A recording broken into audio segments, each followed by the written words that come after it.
to open your government, and the Democrats have voted 15 times to close it. They voted to deny paychecks to workers, to stop the flow of SNAP funds to hungry families, and all the rest. And still, somehow, they have the audacity to go on national television and gaslight the American people and try to pretend that somehow the Republican Party has some blame in this. It's the most outrageous example of political gaslighting that we have ever seen. And day after day, they have claimed, without any merit at all, this shutdown is somehow about health care. It's a blatant lie, and they know it. They tried to string together two totally unrelated issues: the expiration of the Obamacare COVID subsidies and the basic funding of the federal government. Those are two totally distinct things. Republicans have always been willing to have a conversation about the COVID-era subsidies and how to make Obamacare and health care more affordable. But we will not, and we should not do so as hostages in their political game. It was in no way necessary or appropriate to shut down the government in order to have bipartisan discussions about the subsidies. The reality is the Democrats could have avoided all of this chaos and all the pain, everything they've inflicted on American families, by simply voting to back the clean, nonpartisan continuing resolution, the 24-page simple document, just as they did 13 times under the Biden administration. They could have passed that 47 days ago. After the House did it, we did our work and sent it over there. And we would have had all these negotiations and continued. I'm going to wrap this up and tell you again why. The big question is why. Why would the Democrats have the audacity to do this? As we summarized so simply yesterday, and we will do so every day, they are motivated out of fear. The Democrats shut down the government out of fear. They have never been more afraid at any point than they are right now. They know, as we all do, what their own polls show. The leadership of the Democratic Party is the most unpopular with members of their own Democratic base. And we saw that in the elections last night. The old guard is desperately trying to use this shutdown to show the radical Marxist wing of their party that they can look tough to President Trump. That's because the new power center of the left isn't the moderates.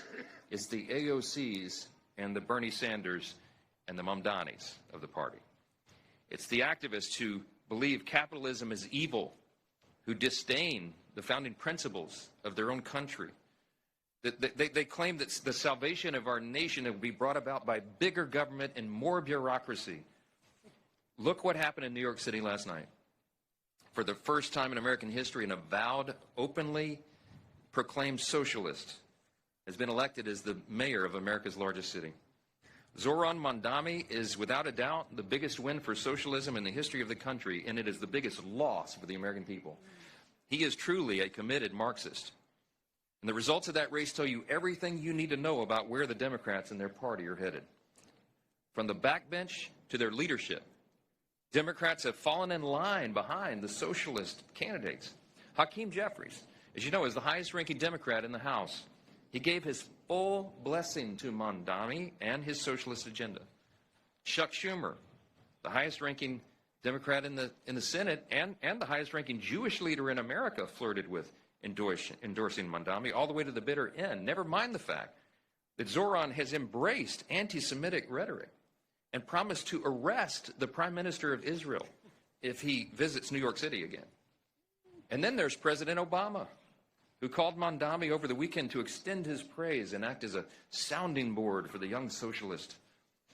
You can't make this stuff up. The man who made health care unaffordable with his own socialist scheme is advising the man whose false promises will surely make life unlivable for millions of New Yorkers who cannot afford to flee the city. As we said from this podium every morning, we talk about Mamdani for two reasons. It's a bellwether, because House Democrats, many of whom represent districts with much less blue than New York City, have embraced him with open arms. And because his brand of Marxism is truly a bellwether for the Democrats nationwide. We pointed out that other major metropolitan areas in the country are facing the same threat with candidates similar to Mamdani.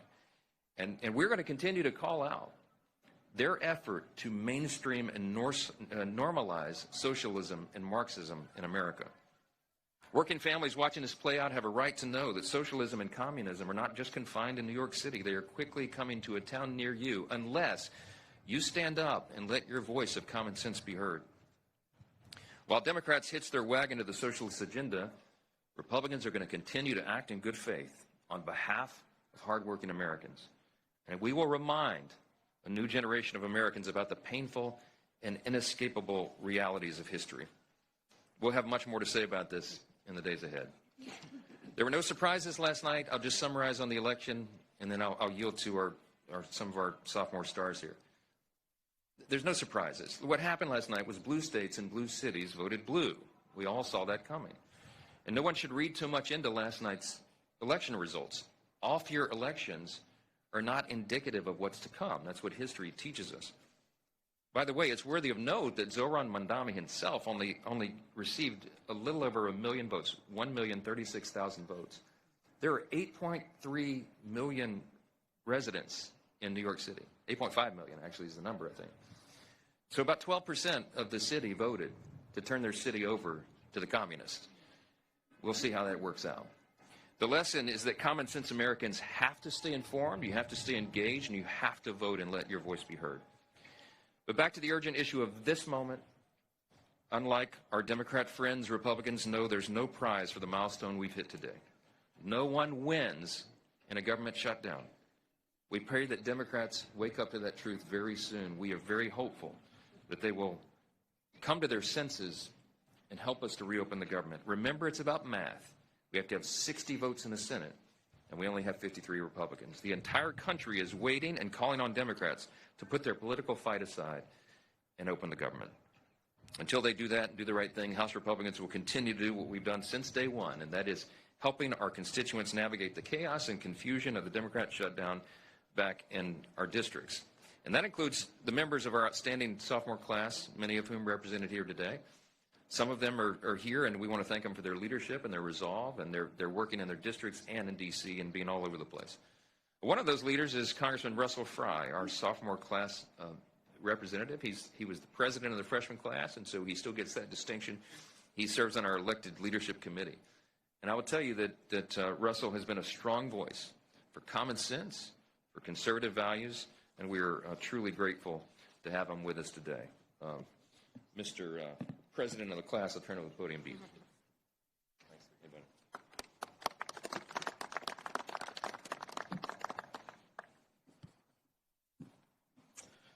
In this world, few things are certain other than death, taxes, and Democrats saying one thing and doing another.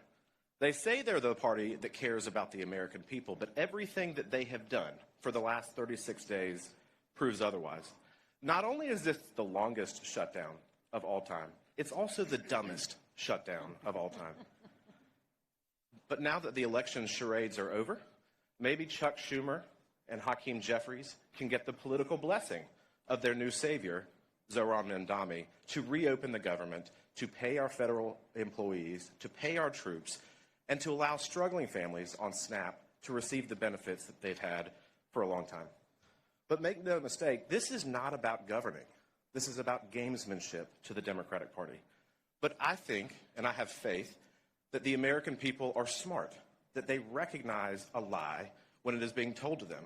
For years, during the Biden administration, we were told that the border was secure by the Democratic Party. The American people were told that the border was secure. It wasn't. For years, we were told by congressional Democrats that President Biden's mental faculties were okay, that he's never been sharper. That was a lie. And now we're told by congressional Democrats, yet again, that it is a Republican shutdown when we all know that the simple math is that you need 60 votes. So Chuck Schumer, I think it's time to call Zoran Mandami and make sure that he's okay with reopening the government. They're holding the government hostage at the expense of the American people. I talked to a U.S. Marshal yesterday in the district in South Carolina. He is door dashing food and driving Ubers to pay his mortgage, to pay and feed his kids. I talked to a lady, single mother in Clio, South Carolina, last night. She receives food stamps. She's 100% disabled. She's unable to work. She relies on that assistance. And she is fearful about how she's going to feed her kids. She's traveling all the way into North Carolina to receive charitable contributions of food. That is the result of a Democrat shutdown. I talked to an elderly lady in Myrtle Beach, South Carolina yesterday. She has diabetes. She has shingles. She is unable to work. She is elderly. She needs that $88 to help bridge the gap at the end of the month so that she can eat. And she's fearful of what's going to happen next with this prolonged shutdown. For these people, these benefits are not a luxury. They're a lifeline. And it shouldn't take courage from them to band together and figure out how they're going to feed themselves. It should take leadership from the United States Senate to act and end this political charade. But that's what they want. They've told you from the beginning what this is all about. It's about leverage to them. It's not about the American people. It's not about the TSA agents who are still working, or the FBI or ICE officials. It's not about the military. It's not about the people in Clio, South Carolina, who rely on those SNAP benefits. It's about political leverage for them. And that political nihilism is malpractice for the American people. So these are the voices of South Carolinians, but they really echo, I think, what we all hear in our districts from the people that we represent. Right now, millions of Americans are all struggling because of this Democrat shutdown. And so to answer the question, I think, of what can be done, well, it's quite simple. The Democrats in the Senate need to do their job on behalf of the American people. House Republicans have already passed this. We will continue to put pressure on Senate Democrats to act, because at the end of the day, we care about the American people. We care about their struggles. We are not interested in funding illegal immigrant health care. We're interested in making sure that our troops get paid. So today, I echo what the Speaker has said for 36 days, and my colleagues. It's time to reopen the government and end the political gamesmanship. Thank you, Mr. Speaker.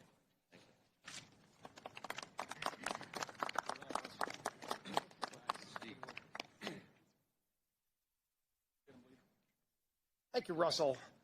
And last night we saw the Democrat Party usher in their new leader. We've been talking about this for weeks, but it was made official.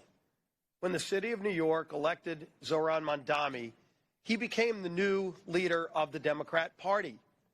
And while the Democrat Party had no problem making the shift to socialism, which they embraced wholeheartedly, led by Hakeem Jeffries and others here, America, mainstream Americans, blue dog Democrats across America have not embraced socialism. America is not a socialist nation. You know, when the Speaker mentioned that, is it any surprise that last night blue states voted blue? We're talking Virginia, New Jersey, New York. By the way, none of those were swing states. You had 7 swing states in the election a year ago today. And by the way, we celebrate that a year ago today, Donald Trump was elected president of the United States. And when he ran on very specific things, not socialism. 7 out of 7 swing states rejected that form of socialism that has now taken over the Democrat Party. What President Trump and House Republicans ran on was delivering results for American families. We said we would secure the border, and we actually delivered on that in record time. We said we would prevent a tax increase on anybody. Every American, no matter what income level you were at, you were facing a tax increase, in many cases a 30% or larger tax increase. We said we wouldn't do it. The Democrats bragged that they were going to raise your taxes. And the American people decided that, not New York City. The American people a year ago decided they didn't want a tax increase, and we followed through on that by preventing the largest tax increase on American families. Also by delivering no tax on tips, no tax on overtime for seniors, 85% of whom will not have to pay taxes on their Social Security income when you factor in the deduction. We delivered on that. Every Democrat, by the way, voted no because Democrats don't want hardworking Americans to keep more of their money. They want socialism. And let's think about those hollow promises that Zoran Mandami talked about last night. Can anybody wait to see what those free buses are going to look like? I'm sure they're going to be incredibly safe and clean when you ride the free buses. Can anybody wait to see what those government-run grocery stores are going to look like? Shelves unstocked, expired food. I'm sure the friendliness of those employees that are government employees at those grocery stores.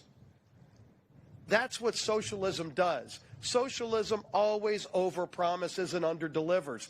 But should we be surprised? That's what Democrats up here in Washington have been doing for years. Does anybody remember the Inflation Reduction Act? Yes, that was a Democrat-created product that ushered in record levels of inflation. Where was the inflation reduction? They have no problem lying to the American people. Does anybody remember, by the way, the Affordable Care Act? Yes, that was Democrats only creating current health care law. The law of the land in health care today is Democrat-only created Affordable Care Act. That's anything but affordable. All we've seen is 80% increases in costs for families, record profits for insurance companies, but 80% increases on families. Democrats have never had a problem lying to the American people, overpromising to the American people, and never delivering the goods. And you contrast that with Republicans. Again, a year ago today, we ran on very specific things, and we've already, working with Donald Trump, ushered in a new level of American greatness. And it's not just here in America. We're finally starting to see that leadership around the world that we've been so desperately lacking when President Trump starts getting peace agreements in Middle Eastern countries, in other places. It's about delivering on promises for the American people. And all we're seeing during this shutdown is Democrats scared to death of the Mandami wing of the party. They've said it. Some of them said it out loud. But they have exercised it in their votes. They voted time and time again to keep the government shut down, knowing they're inflicting suffering and pain on the American people, admitting that they're using that suffering to try to get leverage. They still can't tell you what the leverage is for. Leverage for what? To go boast to the socialist Mandami wing of their party that they're fighting Donald Trump, who was elected not by the people of New York or New Jersey or Virginia, but by a majority of Americans, 77 million Americans, 7 out of 7 swing states, running on very specific things that President Donald Trump and this Republican majority have continued to deliver on. We're going to keep delivering wins for the American people, and Democrats will continue to give the hollow promises of socialism that come along with the failures of socialism that it truly delivers for people. And yeah, people in New York, when they realize how bad socialism is, they can just leave like they've been doing for years. They can move to states like Florida, to Texas. They can even come to Louisiana. But if they ruin America, if they're able to take hold with socialism in America, where else are people going to go? There is no plan B to this great United States of America, and we're not going to let socialism take over in this great country. With that, I bring up our whip, Tom Emmer.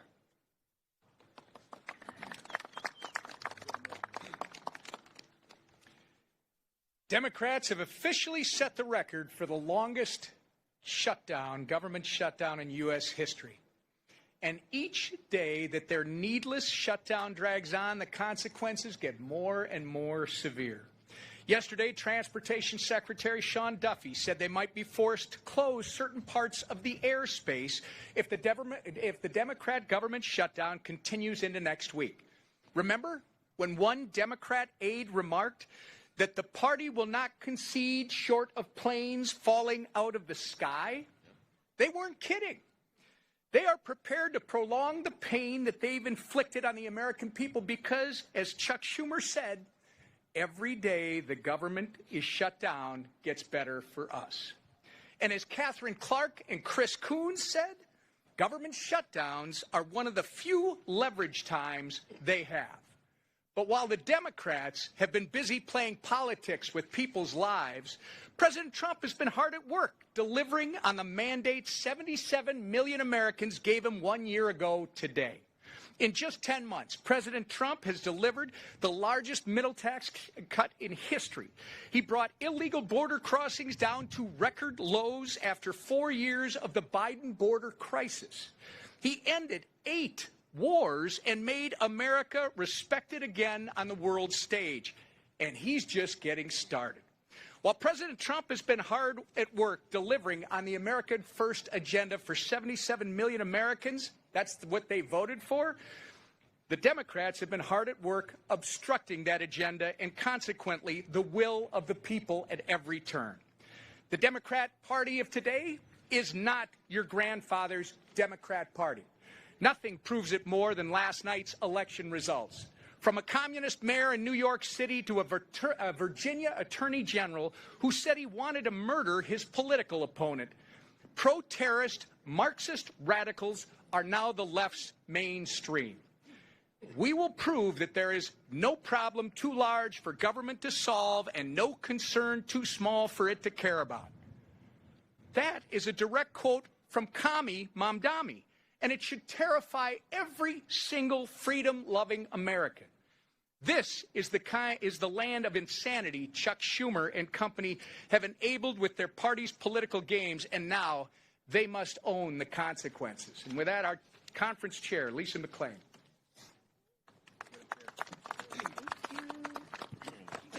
Well, good morning on this nice, bright, sunshiny day. Let's begin with this. Today marks 1 year since President Trump won the 2024 election.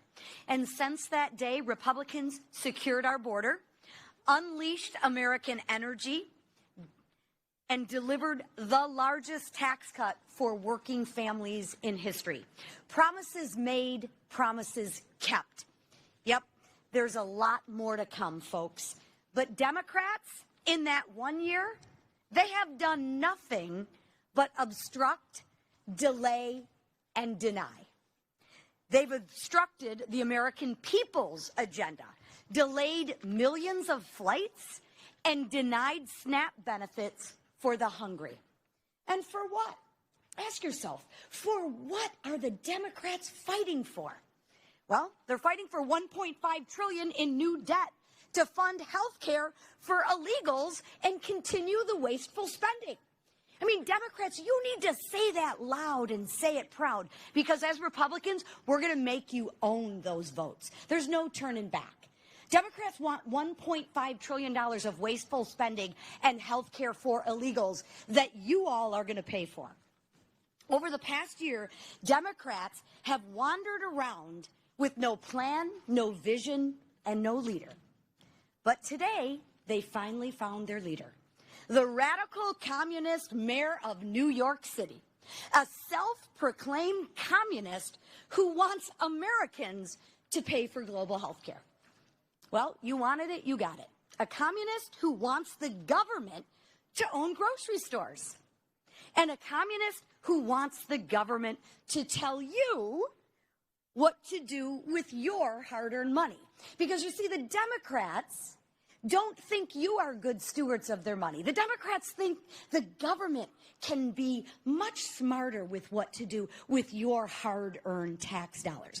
Versus the Republicans, we actually believe in people. We believe you can make good choices. We don't believe you need the government to tell you what to do, when to do it, and how to do it. We actually have a little faith in you. So does this sound familiar? Sounds almost identical to what the Democrats are leveraging the pain for the Democratic shutdown for. But let's be clear. Bowing down to the communists and socialists who control the Democratic Party, it has consequences. Whether you're one of the 3.2 million travelers stranded or canceled with flights, or the consequence of a family on food assistance wondering how they're going to get by. That's some of the consequences that the Democrats are okay using you to leverage for. Or a federal law enforcement officer going without pay while protecting our communities. But that's okay, because the Democrats think all law enforcement agents should probably just be defunded anyway, except when there's a problem in Detroit. And then all of a sudden, we're very thankful that the FBI and law enforcement came in to protect us. Bowing down to the radical demands of radical socialists is causing real Americans to suffer. Consequences for the safety of Americans, consequences for our economy, and consequences for your hard-earned money. And consequences gravely for our country.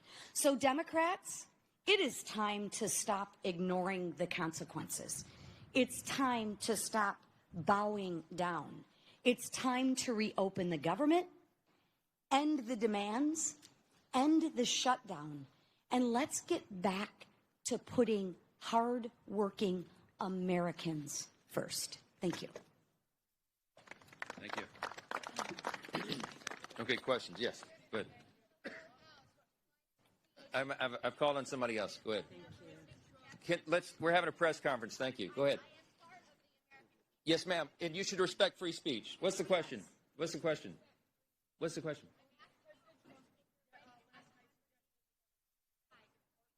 I can't hear you because we have someone who doesn't respect the rights of their colleagues over here. I'd love to talk with you. Wait. I'd love to talk with you. Come to my office, okay? You have an obligation. Yeah. Yes. Yeah. Okay, let's talk about it. I've been doing that. We did that before the shutdown began. We went to the White House. We went and sat in front of the Resolute desk. We brought Leader Jeffries and Leader Schumer in, and we had a discussion. The president said, please don't shut the government down. It would cause all this pain to the American people. This has never happened before. It's a clean, nonpartisan CR that every Democrat, including you, voted no on September 19th. You voted to shut down the government. You voted to stop SNAP benefits. You voted to not pay the troops, not pay TSA, Border Patrol. You may regret it now, but that's your vote, and it's on the record. So the president had us in, and they didn't want to have a dialogue or debate. They thumbed their nose in it, at him, and he had to do it. Appreciate it. Thanks for your input. Somebody give me a question that's real.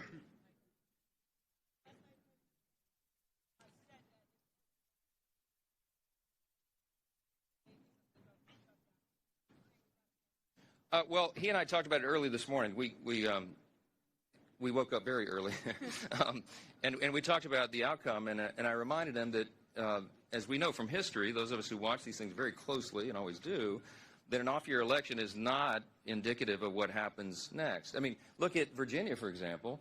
Glenn Youngkin won his race for governor, and then the Democrats, the opposing party, did very well in the upcoming midterm election. These off-year elections are about different things, different dynamics. In Northern Virginia, there are a lot of federal employees. They're probably pretty upset. And they should blame the Democrats for that because, as we noted today, 15 different times Republicans in Congress, Senate, and House voted to open the government. And the Democrats, like our colleague who just tried to interrupt us here, voted to close it down. So it's very clear who's responsible for this. And I think that when we go into next year in the midterms, we're very bullish about the outcome. We have an extraordinary record to run on.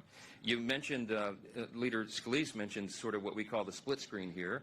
And I'll remind you all again, under President Trump and Republicans, we have had an extraordinary run. The first 9-10 months of this, 9 months, the 10th month has been shut down because of the Democrats.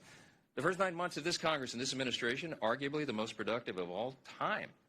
We cut taxes, cut regulations, cut waste, fraud, and abuse in government. We solved the border crisis, which was the #1 issue on the ballot last fall. We're solving the crime crisis around the country. We got American energy dominance revved and going again. We have new trade agreements that are more favorable to Americans, which will ultimately bring down costs. We have put real reforms into the Medicaid program to strengthen it because we've got people who are ineligible recipients, like illegal aliens and young able-bodied men without dependents, off the program so that the disabled, the elderly, and young pregnant women can have the resources they need. The president is literally solving wars around the globe. I think we're up to 9. All of that is on one side of the screen. What are the Democrats on the other side of the screen? A government shutdown. What did they accomplish in 9 months? Interruptions. They've assaulted ICE officers. They have spurred on political violence. And they closed down the government, which is their most basic duty and responsibility. I think the American people are smart. I think they will understand this. And I think the midterm is going to be a great one for us. We had a demographic shift in 2024. We have a very favorable election map on the Republican side, and it will be even more favorable once all the redistricting stuff is settled out. We have Democrats who are flailing. They have no leader. Their national leader now, as we've noted, is Mondami. He's a communist. Good luck with that.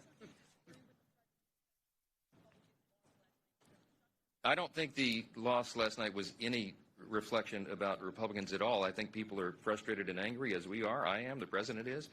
And we express that different ways. But look, we look forward. We're looking forward to a great election running on our record.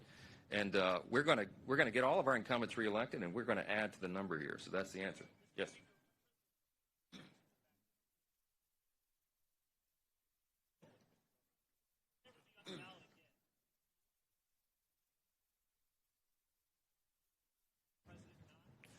No, look, the question is, President Trump wasn't on the ballot. He's right about that. He and I spoke about that again. But I told him this morning what we've talked about many times and what I've said here before. The president is on the ballot in 2026.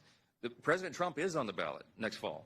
Because if we lose the majority, if the Republicans, the common sense people here who are doing the job for the American people, if we lose the majority in the House and this radical element of the Democrat Party were able to take over, we've already seen that movie. They will try to end the Trump administration. He won't have 4 years, he'll have only 2, because they will move to impeach him probably on the first day of the new Congress in January 2027, and they will try to systematically unwind all the important reforms that we've done for the American people, to lower cost, to have a better quality of living, on health care, to increase access and quality of care. We are the party that is doing that, and the president needs 4 years to complete his agenda, not just 2. So he is in a very real sense on the ballot. He's fiercely committed to us winning. He is going to help. He's offered to do rallies and the town halls and all the things. He's sent out a huge round of endorsements of incumbents, Republican incumbents, just over the last few days. He is very much engaged, very dialed in, and he understands the stakes. President Trump is on the ballot in 2026, and we're looking forward to that contest. Yes, sir.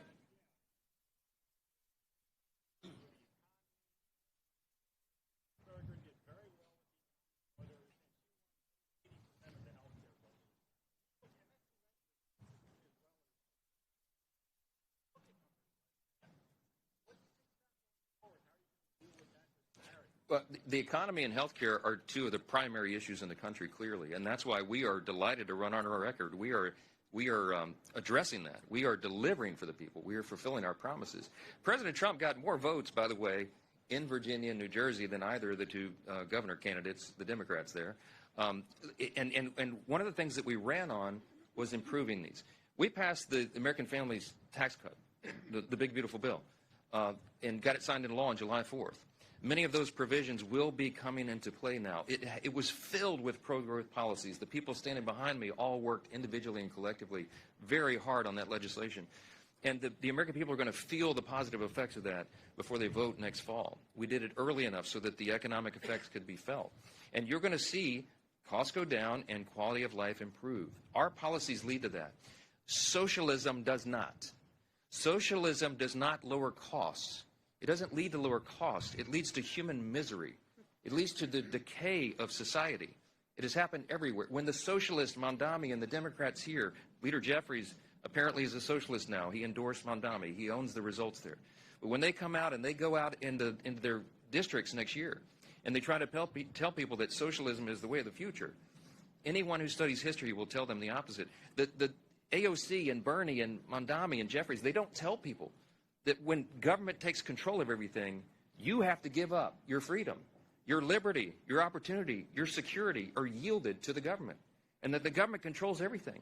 You don't have choices anymore. You don't have incentive. You don't have human dignity, because we represent and we respect the individual inherent value of every single person. We don't judge anybody by the color of their skin or what zip code they live in or whatever.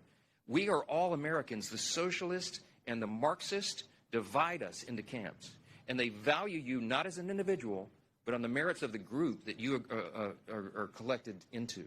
And they will take away everything from you as they promise to give you everything. It's a lie. It has led to the murder of tens of millions of innocent people in the 20th century alone. That is not who we are in America. And we are proud to go out and run on our record and on those truths of the founding principles of the country, because that's what's going to save us. Olivia.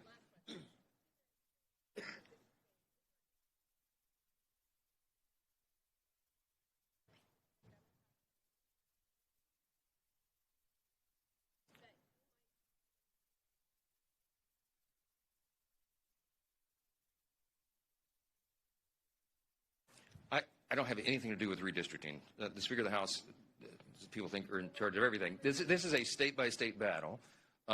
We do believe at the end of the day that we will net more seats for the Republican Party than the Democrat Party. I mean, everybody, that's the analysis. I'll make a comment about the tragedy in California last night. What California did is very, very different, as you all know, by comparison to what a state like Texas did. Texas was following the federal and state constitution, following their state law and redistricting. California was not. They had to trample over their own state law, over their own independent redistricting commission that they had all put into place. It was a desperation, a sign of desperation on the Democrat Party. It was a game to try to rig the election, as if you could gerrymander California anymore. They managed to do it. I mean, there's like 53 representatives from California. We had 9. They want us to have 3. I mean, it's just a blatant example of Gavin Newsom's immoral leadership and the fact that they will do anything to try to rig the system to win. They know that they cannot win on their policies. They know that they don't have a national leader other than the Marxists now to try to set the tone and guide the course. And so they're going to try to rig the game. We're going to win that anyway. We're bullish. We're going to fight like warrior poets in California, and we're going to make sure that our Republicans get reelected.